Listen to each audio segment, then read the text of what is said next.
तो दोस्तों नमस्ते, सत श्री अकाल, आदाब। मेरा नाम सौरभ खरवाल और आप सब लोगों का वापस से स्वागत है मेरे YouTube चैनल आस्क सौरभ पे। दोस्तों इस दुनिया में तीन प्रकार के लोग होते हैं। पहले जिनको हम लोग कहते हैं इडियट्स। इडियट्स वो लोग होते हैं जो गलती करते हैं और उससे नहीं सीखते और बार बार उस गलती को दोहराते हैं। दोस्तों दूसरे प्रकार के लोग होते हैं जिन्हें हम लोग कहते हैं इंटेलिजेंट। इंटेलिजेंट वो लोग होते हैं जो गलती करते हैं और अपनी गलती से सीखते हैं और फिर उस गलती को दोबारा कभी नहीं दोहराते। दोस्तों तीसरे प्रकार के लोग होते हैं जिन्हें हम कहते हैं स्मार्ट पीपल, यानी स्मार्ट लोग। दोस्तों ये जो लोग हैं ये गलती करते ही नहीं हैं। क्यों? क्योंकि ये दूसरों की गलती से ही सीख लेते हैं और दूसरों के जो कामयाब रास्ते होते हैं उन्हें अपनाते हैं, यानी वो चीजें करते हैं जो कामयाब लोगों ने करी और वो गलतियां नहीं करते जो कामयाब लोगों ने करी, और फिर इस तरीके से बिना किसी गलती के ये लोग कामयाब हो जाते हैं। दोस्तों ये स्मार्ट लोग हैं। अगर आप तीनों लोगों को देखें तो फिर आप इनमें से कौन सा बनना चाहेंगे? आप गलती करके उससे ना सीखने वाला बनना चाहेंगे, या आप गलती करके सीखने वाला बनना चाहेंगे, या आप दूसरों की गलती से सीखकर अपना समय बचाकर और अपने लक्ष्य तक जल्दी पहुंचना चाहेंगे? दोस्तों ये वीडियो उस तीसरी कैटेगरी के लोगों के लिए है जो स्मार्ट बनना चाहते हैं, यानी दूसरों की गलती से या दूसरों के द्वारा, कामयाब लोगों के द्वारा बनाए गए रास्तों को फॉलो करके अपने लक्ष्य तक पहुंचना चाहते हैं। दोस्तों आज का ये वीडियो होने वाला है DU LLB में किस तरीके से आप लोग प्रिपरेशन करें और किस तरीके से आप लोग एंट्रेंस की एग्जाम को दें। दोस्तों वो लोग तीसरी कैटेगरी के लोग कैसे बन जाएंगे, क्योंकि इस वीडियो को बनाने वाला जो व्यक्ति है यानी मैं ऑलरेडी DU LLB का एंट्रेंस एग्जाम क्रैक कर चुका हूं, 11th रैंक ला चुका हूं, 311 आउट ऑफ 400 मार्क्स ला चुका हूं। तो यानी मैं एक ऐसी स्टेट में हूं कि मैं आप लोगों को बता सकता हूं that what it really takes to get into DU LLB 2020 and what it really take to prepare for an entrance exam of DU LLB। तो दोस्तों अगर आप उस तीसरी कैटेगरी में आते हैं जो कि मेरे द्वारा की गई गलतियों को नहीं करना चाहते और जो कि मेरे द्वारा जो तरीके हैं उनको अपनाना चाहते हैं, तो इस वीडियो को आप एंड तक देखिए, क्योंकि इसके अंदर मैं आपसे एकदम रॉ तरीके से अपनी सारी टेक्निक्स और अपना सारा प्रिपरेशन का मोड फ्रॉम डे 1 जब मैंने तैयारी के लिए अपना मन बनाया था तब से लेकर टिल द एंड डे जब मैं एग्जाम देने जा रहा था तब तक के बीच में मैंने क्या प्रोसेस अपनाया और क्या पढ़ाई करी, किस तरीके से करी, उस सबको आपको पूरे रॉ तरीके से खोल के बताने वाला हूं। सो दोस्तों here I am Saurabh Kharwal, 11th rank holder with 311 points. I am going to tell you about how to prepare for DU LLB। तो दोस्तों सबसे पहले जो मैंने एग्जाम के लिए डिसाइड किया कि मेरे को DU LLB का एंट्रेंस देना है, तो मेरा सबसे पहला स्टेप जो था वो था ये जानना कि DU LLB के अंदर आने वाला सिलेबस क्या है, क्योंकि आप साइंस का एग्जाम देते हुए मैथ्स के लिए तो प्रिपेयर नहीं करना चाहेंगे। इसलिए हम लोगों का सबसे पहला काम होना चाहिए ये जानना कि हम लोगों को पढ़ना क्या क्या है। सिलेबस किसी भी एग्जाम का सबसे फाउंडेशन पार्ट होता है और उसको सही करना बहुत इंपॉर्टेंट है। आप लोग गूगल पे जाके DU LLB का सिलेबस देख सकते हैं। मैंने बहुत सारी साइट्स को सर्च करा, सर्फ करा और फिर जाके हमारा DU LLB का सिलेबस निकाला और उसे राइट डाउन किया अपने रजिस्टर में। मेरा सबसे पहले जो 2 पेज थे वो DU LLB के सिलेबस ही थे। तो दोस्तों मैं आप लोगों को उस समय के कुछ फोटोज शेयर करता हूं जो मैंने नोट करे हुए थे। आप लोग जैसे देख सकते हैं ये एक फोटो है मेरे उस रजिस्टर की राइटिंग का, जिसमें मैंने लिखा हुआ है इंग्लिश एंड लैंग्वेज कॉम्प्रिहेंशन आएगा, जनरल नॉलेज आएगा, एनालिटिक एबिलिटीज आएगा, लीगल अवेयरनेस आएगा, और मैंने इस पर 25 क्वेश्चन लिखे हुए, जबकि ऐसा था नहीं, बट ये इक्वल इंपॉर्टेंस के थे, बस ये दर्शाता था। अब आप देख सकते हैं नीचे मैंने इंग्लिश के सारे अंदर आने वाले टॉपिक्स लिखे हुए हैं, जंबल वर्ड्स, इनकरेक्ट सेंटेंसेस। उसी तरीके से आप नीचे एनालिटिक एंड एबिलिटीज देखेंगे, उसके अंदर मैंने series, sequence, direction, syllogism, blood relation, ये सब लिखा हुआ है। और मैथमेटिक्स के लिखे हुए हैं कि कौन कौन से इंपॉर्टेंट क्वेश्चन, इंपॉर्टेंट टॉपिक्स आ सकते हैं। जनरल नॉलेज के बारे में और करंट अफेयर्स के बारे में लिखा हुआ है कि क्या क्या पढ़ना पड़ेगा। इकोनॉमिक्स पढ़नी पड़ेगी, ज्योग्राफी पढ़नी पड़ेगी, स्पोर्ट्स पढ़ना पड़ेगा, हिस्ट्री पढ़ना पड़ेगा, बुक्स एंड ऑथर्स के बारे में लिखा हुआ है। लीगल अवेयरनेस एंड एप्टीट्यूड के बारे में लिखा हुआ है कि उसमें हम लोगों को क्या क्या कवर करना है, कॉन्स्टिट्यूशन कवर करना है, क्रिमिनल लॉ कवर करना है, लॉ ऑफ टॉर्ट्स कवर करना है, लीगल जीके कवर करना है। तो आप देख सकते हैं एक तरीके से मैंने सारा का सारा सिलेबस लिखा हुआ है। आप चाहें तो वीडियो को पॉज करें, इन सारे सिलेबस को राइट डाउन करें, नहीं तो आप जा सकते हैं गूगल के अलग अलग प्लेटफॉर्म्स पे, अलग अलग आर्टिकल्स पे, और बहुत सारी जगहों पे आपको सिलेबस अवेलेबल हो जाएगा। इस सिलेबस को सबसे पहले अपने रजिस्टर में नोट डाउन करें और जैसे जैसे करते जाएं, टिक करते जाएं। आपको कोशिश करनी है इस सारे टॉपिक्स को कवर करने की। हाँ, ये टॉपिक्स अपने आप में बहुत बड़े हैं, इसलिए उनको कैसे कवर करना है वो भी मैं आपको इस वीडियो के अंदर बताऊंगा। तो दोस्तों, अगर आपने सिलेबस लिख लिया है तो वेल एंड गुड, और नहीं लिखा तो आप वीडियो को पॉज करके इन सारे टॉपिक्स को लिख लीजिए। आप कहेंगे सर ये बहुत सारे टॉपिक्स हैं, मगर भैया DU LLB का पैटर्न आज तक का जितने अभी पिछले समय से उसके एग्जाम्स हो रहे हैं, मैं आपको एक चीज गारंटी दे सकता हूं कि वो अंधा समंदर है। इसलिए आप मैक्सिमम प्रिपेयर करके जाएं ताकि आपको सरप्राइजेस नहीं मिले। दोस्तों, सबसे पहला काम सिलेबस लिखना है, और दूसरा काम क्या है मैं आपको अपने एक्सपीरियंस से बताता हूं। दूसरा काम है कि आप लोग जाके जरूर देखें कि लास्ट ईयर का क्वेश्चन पेपर किस प्रकार से आया था। मैं आप लोगों को रिकमेंड करूंगा, और मेरा ये रिकमेंडेशन सिर्फ DU LLB के लिए नहीं, ये उन सब लोगों के लिए है जो कॉम्पिटिटिव एग्जाम को प्रिपेयर करते हैं, क्योंकि मेरे को इस एक स्टेप से इतना फायदा मिला पूरे के पूरे प्रिपरेशन के दौरान जितना मैं सोच भी नहीं सकता था।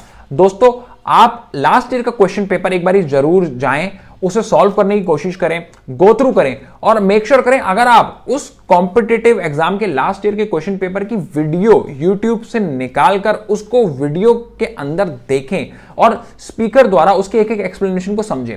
मैंने DU LLB 2020 का वीडियो बनाया हुआ है पूरी एक्सप्लेनेशन के साथ, और मैं आप लोगों से रिक्वेस्ट करूंगा कि आप लोग उस वीडियो को जाके जरूर देखें। क्यों? क्योंकि मैंने भी ऐसा ही किया था। मैंने एक वीडियो जो कि एक नहीं था, बहुत सारे थे, उन वीडियोस को निकाल के 2019 के क्वेश्चन पेपर को देखा, और हुआ क्या? हुआ ये कि मुझे पता चला कि भैया क्वेश्चंस आते कैसे हैं, और स्पीकर के एक्सप्लेनेशन से मुझे ये पता चला कि इनको सॉल्व करने का तरीका कैसे होता है।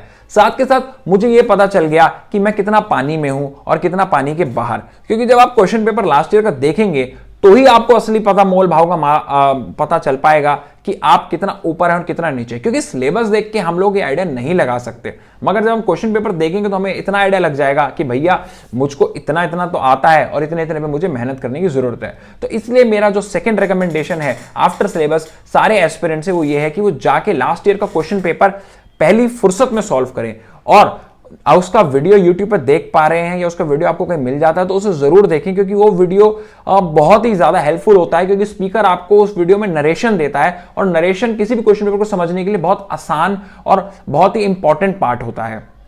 तो दोस्तों, आप लोग DU LLB 2020 का वीडियो इस चैनल पे मैंने डाला हुआ है फुल एक्सप्लेनेशन के साथ, उसे पूरा देखें एंड तक, और फिर आइडिया लगाएं कि आपको कैसे क्वेश्चंस प्रिपेयर करने हैं और कैसे आपको क्वेश्चंस जो नहीं आते उनको लिखना है। सो दोस्तों, सिलेबस लिख लेने के बाद और एक प्रीवियस ईयर का क्वेश्चन पेपर पूरा कंप्लीट करने के बाद आपको एक ओवरव्यू और आइडिया मिल जाएगा कि आपको कहां और क्या पढ़ना है।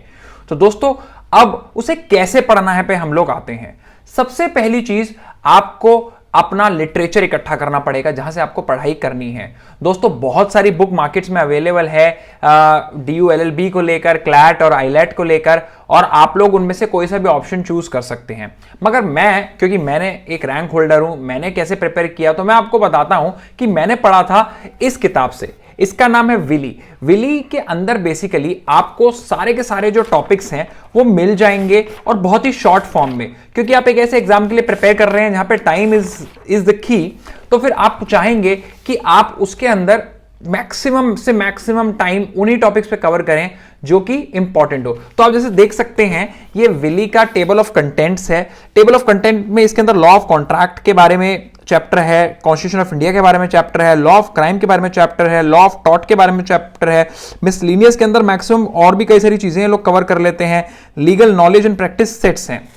तो यानी एक तरीके से हमारा जो रेनबो ऑफ टॉपिक्स है वो एक इतनी सी बुक के अंदर, जो कि इतनी पतली है, उसके अंदर कंप्लीट हो रहा है। दोस्तों, इसके अंदर डिटेल में कुछ भी नहीं दिया हुआ, मगर आपको एक तरीके से टॉपिक्स मिल जाएंगे जिनके ऊपर आप डिटेल में पढ़ सकते हैं ऑनलाइन, और नहीं तो मेरे पास एक किताब ये भी थी जिसका नाम है यूनिवर्सल। यूनिवर्सल बहुत ही बड़ी किताब है, इसको हम लोग पूरा पढ़ ही नहीं सकते, और मैं बोलूंगा भी नहीं कि आप इसे पूरा पढ़ें, मगर विली के अंदर जो टॉपिक आपको मिल गया, आप उसको यूनिवर्सल के अंदर डिटेल में पढ़ सकते हैं और वैरायटी ऑफ क्वेश्चंस को सॉल्व कर सकते हैं। तो मैं आपको रिकमेंड करूंगा कि आप पढ़ें विली से और यूनिवर्सल से, उसको डिटेल में पढ़ें, ताकि अगर कोई question out of the box आए तो आप उसे कवर कर पाएं। और यूनिवर्सल और विली के अलावा आप लोग रिलाय कर सकते हैं मेरे जैसे यूट्यूब चैनल्स पे और इंटरनेट के ऊपर कंटेंट पे, जो कि आप लोगों को ढंग से टॉपिक्स पे गाइड करेंगे। दोस्तों अब आप लोगों ने पढ़ना कैसे शुरू कर दिया है, लिटरेचर इकट्ठा कर दिया है। अब चौथा स्टेप आता है उस लिटरेचर को नीचे गल्प डाउन करने का, अपने ब्रेन में उसको डालने का। तो दोस्तों सबसे अच्छा तरीका हमारे दिमाग में किसी भी चीज को बिठाने का है वो होता है लिखकर। दोस्तों इसीलिए सबसे इंपॉर्टेंट प्लेटफॉर्म और सबसे इंपॉर्टेंट जो फाउंडेशन होती है किसी भी प्रिपरेशन की वो होती है उसके नोट्स।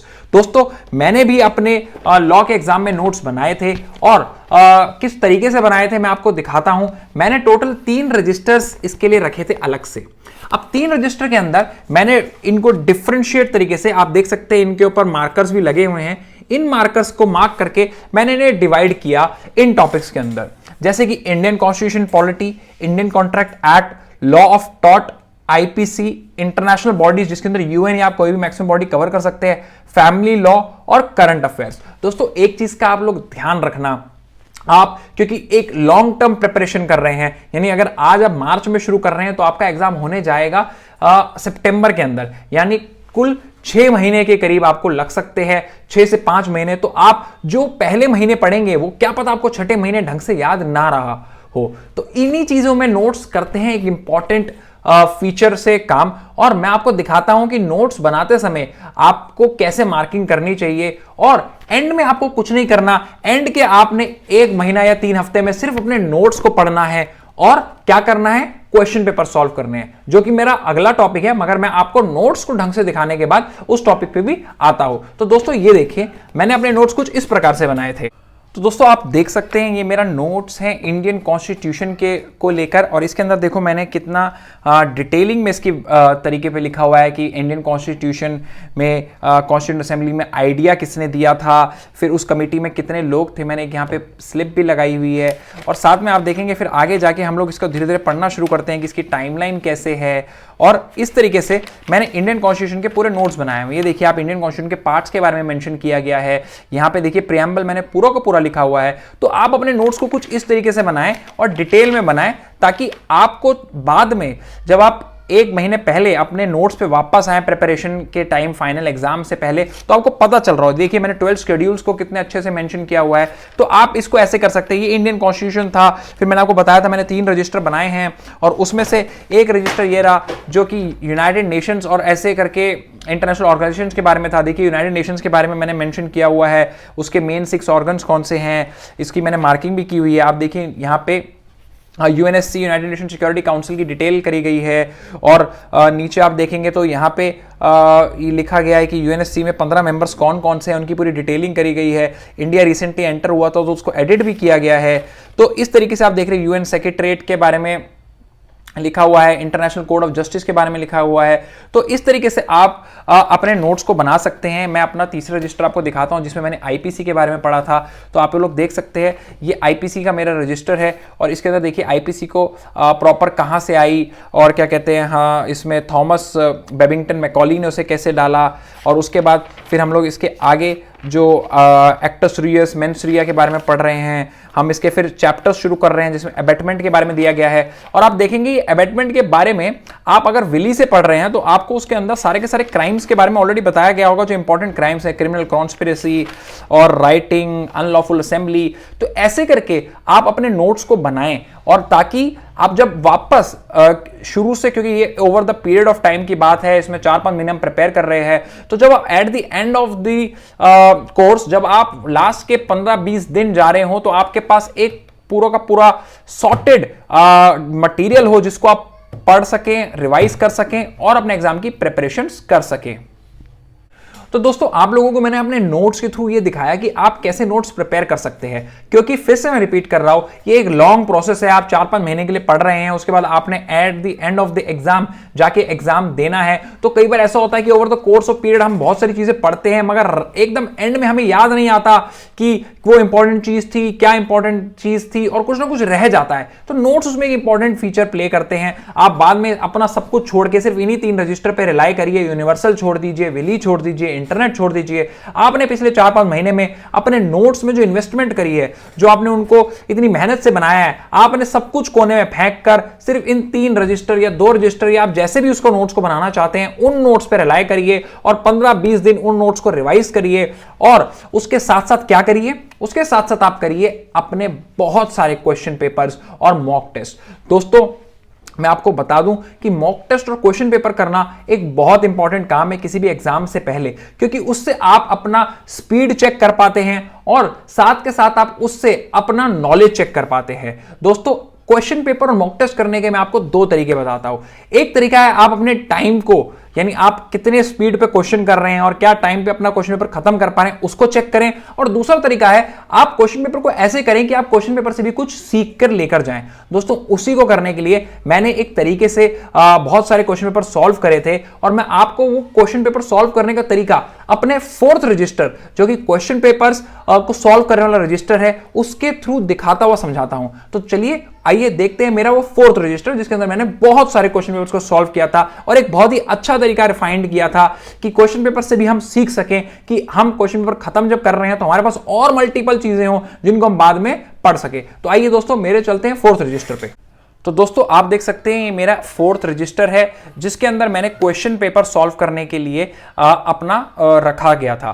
तो दोस्तों अब आप देख सकते हैं इसमें मैंने एक 2017 का DOLLB का क्वेश्चन पेपर सॉल्व किया है। दोस्तों 2017 के बाद DOLLB का पैटर्न चेंज हो गया था, इसलिए मैंने 2017 को एक बेंचमार्क लिया और वहां से 2020 तक जितने क्वेश्चन पेपर उनको सॉल्व करना शुरू कर दिया था। तो दोस्तों सबसे पहले देखिए, आप राइट में देख सकते हैं ये क्वेश्चन नंबर लिखे गए हैं और क्वेश्चन नंबर के साथ में लिखे गए हैं उनके राइट आंसर्स। ये राइट और क्रॉस जो हुआ है ये बाद में इनको चेक किया गया है, तो इसलिए आप मेक श्योर करिए कि आप अपने क्वेश्चन पेपर को जब सॉल्व कर रहे हो तो आप उसको ऐसे ही सॉल्व करें जैसे कि आप उसे एक रियल एग्जाम में सॉल्व करने वाले हैं। दोस्तों उसके साथ में आप देख सकते हैं लेफ्ट साइड पे एक पेज है, लेफ्ट साइड के एक पेज पे मैंने एक स्पेसिफिकली नोट्स बनाए हुए हैं कि ऐसे कौन कौन से टॉपिक है जिनमें मुझे दिक्कत हुई। जैसे आप देख सकते हैं यहां पे लिखा गया है राइट टू एजुकेशन के बारे में कुछ था जिसमें मुझे दिक्कत हुई होगी। और देखिए कार्बन फुटप्रिंट के आगे मैंने क्वेश्चन लगाया हुआ तो मेरे को कार्बन फुटप्रिंट के बारे में पढ़ना था। आप देख सकते हैं first Indian American to be USA ambassador एक क्वेश्चन था, उसमें मेरे को नहीं पता था तो रिचर्ड वर्मा उसका आंसर भी लिखा गया है। उसी तरीके से आप देखिए मैं और आगे क्वेश्चन पेपर्स लेता हूं। ये देखिए आप ये 2014 का भी मैंने सॉल्व किया था। 2014 के अंदर देखिए यहां पे मेरे को कुछ प्रॉब्लम थी कि 94th अमेंडमेंट में क्या था तो मैंने उसको पढ़ना था। यहां पे economic and social council member के कितने मेंबर्स होते हैं 54, वो मैंने पढ़ा। तो ऐसे करके आप जब क्वेश्चन पेपर सॉल्व कर रहे हैं तो उसके साथ साथ आपको कुछ क्वेश्चन ऐसे आएंगे जो आपको नहीं आते, तो आपने उनको छोड़ना नहीं है, आपने उनको अपने क्वेश्चन पेपर वाले रजिस्टर में लेफ्ट साइड पर लिखना है। इसका क्या फायदा होगा? इसका यह फायदा होगा कि जब आप एंड में रिवाइज कर रहे होंगे तो आपके पास रिवाइज करने के लिए एक और पैटर्न बन जाएगा। क्योंकि दोस्तों जब हम किसी क्वेश्चन पेपर को करते हैं तो आप देख सकते हैं मैंने कितने सारे यहां पे डैशेस मारे हुए हैं। डैश यानी मुझे क्वेश्चंस नहीं आते थे और इन क्वेश्चंस को जो मुझे नहीं आते थे उन क्वेश्चंस को मैंने यहां लिखा है कि WTO is successor of GATT. और उस तरीके से आप देख सकते हैं founding member of RTI is Aruna Roy. तो ये क्वेश्चन था इस क्वेश्चन पेपर में, मगर मुझे नहीं आता था तो मैंने उसे लेफ्ट में लिखा, उसका आंसर फाउंड करा। तो इससे मुझे ये पता चल गया कि भैया ये क्वेश्चंस की जो हैं वो इस क्वेश्चन पेपर से थे और मुझे नहीं आते थे तो मैंने उनको सॉल्व कर लिया। आपको ऐसा नहीं करना कि आपको नहीं आता तो आप उसे छोड़ दें, क्योंकि हमारे लिए हर एक चीज, हर एक क्वेश्चन बहुत ज्यादा जरूरी है। इसलिए दोस्तों आप लोग ऐसे करके अपने मॉक टेस्ट कर सकते हैं और एक अलग प्रकार के नोट्स आप बना सकते हैं। जैसे कि आप देख रहे हैं इसमें मैंने काफी सारे नोट्स बना लिए। इसमें 49th पैरेलल लाइन किसे कहते हैं? यूएसए एंड कनाडा को। तो देख रहे हैं आप कितने प्रकार की वैरायटी, और मिला मुझे कहां?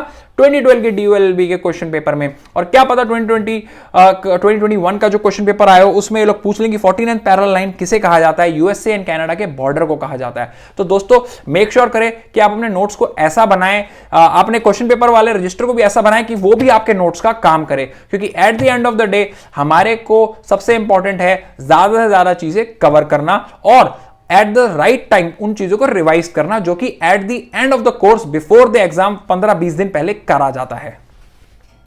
तो दोस्तों आप लोगों ने क्या पढ़ना है सिलेबस के थ्रू वो जान लिया, उसको कैसे पढ़ना है, नोट्स कैसे बनाने हैं वो आपने जान लिया, किन बुक से पढ़ना है वो आपने जान लिया।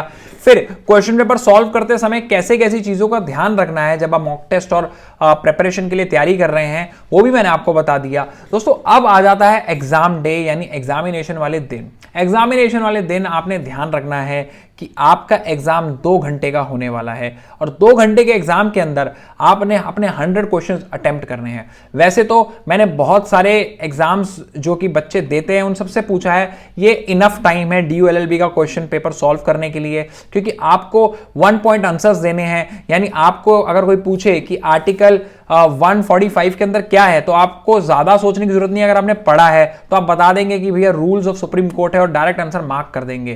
दोस्तों इसलिए time is not an important part during DU LLB exams, मगर सबसे इंपॉर्टेंट पार्ट जो है वो है मार्किंग। आपको ध्यान रखना है कि फॉर एवरी रॉन्ग क्वेश्चन आपके -1 होने वाले हैं and for every right question you going to get 4 marks. DU LLB के पिछली कट ऑफ्स को नोट करते हुए यह पाया गया है कि 225-27 के आसपास की जो कट ऑफ है वो जनरल के लिए जाती है, और उसी तरीके से ओबीसी के लिए 169, एससी के लिए 149, एसटी के लिए 102। ऐसे करके आप अपनी कैटेगरी के हिसाब से मार्क करिए कि आपका टारगेट क्या होने वाला है, आप किस चीज को एम कर रहे हैं। मैं आपको सच बताऊं तो मैं 300 को एम कर रहा था और मैंने उसके हिसाब से प्रिपेयर किया और मैं 311 स्कोर करने में कामयाब भी हुआ।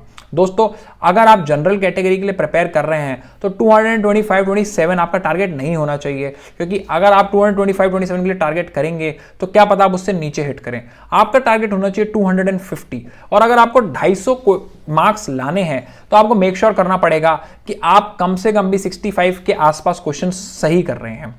और जब आप 65 के आसपास क्वेश्चन सही कर रहे हैं तो मैं तब कह रहा हूं कि आप और कोई नेगेटिव क्वेश्चंस अटेम्प्ट नहीं कर रहे हैं। बट अगर आप नेगेटिव क्वेश्चंस अटेम्प्ट कर रहे हैं तो आपको मेक श्योर करना पड़ेगा कि आप 70 क्वेश्चंस को तो मिनिमम एम करें कि आप सही कर आए, और 70 क्वेश्चंस अगर आप एम करेंगे तो सही करने का, तो आप 60-65 तक राइट आंसर्स करके आएंगे और आपका DU LLB में एडमिशन कोई भी नहीं रोक सकता, चाहे आपकी कोई भी कैटेगरी क्यों ना हो। दोस्तों इस तरीके से आप प्रिपेयर करिए और ध्यान रखिए कि फाइनल प्रिपरेशन के समय रिवीजन इज द की, और रिवीजन अच्छी तभी हो पाएगी जब आप अच्छे नोट्स बनाएंगे। दोस्तों अगर आपका कोई और भी क्वेश्चन है प्रिपरेशन के रिलेटेड और मेरे से क्योंकि मैंने बहुत सारी चीजें ट्रिक्स अपनाई थी, अगर कोई मेरी तरफ से हेल्प बन पाती होगी तो आप अपने क्वेश्चन को नीचे लिखिएगा, मैं उसका डेफिनेटली आंसर दूंगा कि what it literally takes to get 300+ in DU LLB exams and score a rank. दोस्तों, here Saurabh Kharwal, I am signing off. Take care and bye bye.